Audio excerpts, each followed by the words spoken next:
I saw him die. The mayor spoke on the third day. We ask for patience as the investigation continues. We must trust the process. But the process was what killed him. The process was what had killed so many before him.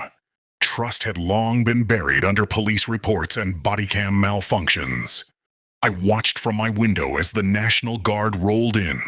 Tanks on asphalt, soldiers with rifles, on South Maple Street.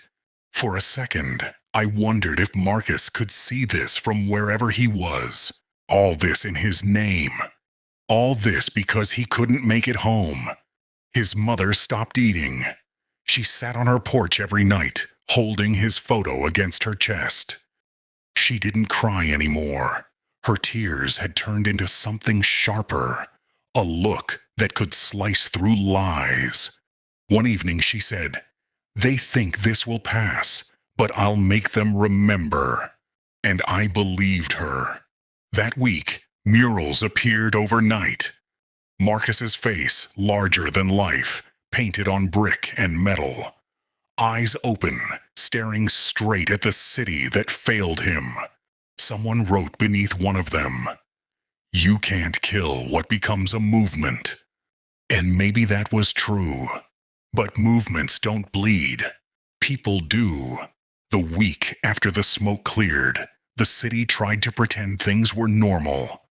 Stores reopened, the mayor smiled stiffly on television, and the same streets where we had chanted were hosed clean before dawn. But nothing felt clean.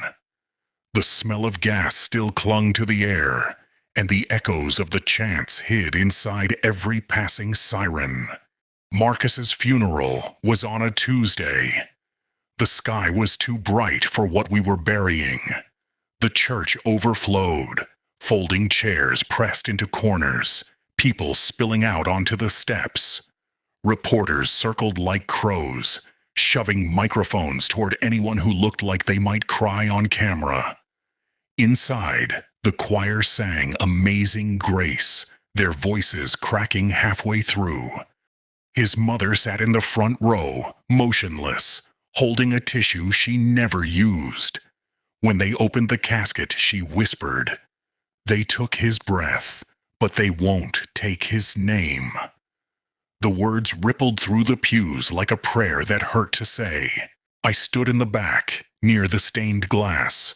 Light fell through the glass and landed on his face, soft and gold. For a moment, it looked like he was just resting. Then the pastor spoke about forgiveness, and the room went still. Some nodded, others looked away.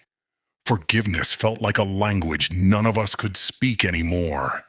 Outside, the crowd gathered again, holding flowers instead of signs. A young girl, maybe 10, left a note by the hearse that said, "I'm sorry, they didn't see your heart." Her mother pulled her close before the cameras noticed. That night, the police department released the body cam footage.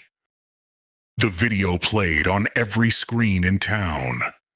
Marcus raising his hands, Marcus pleading, Marcus pinned.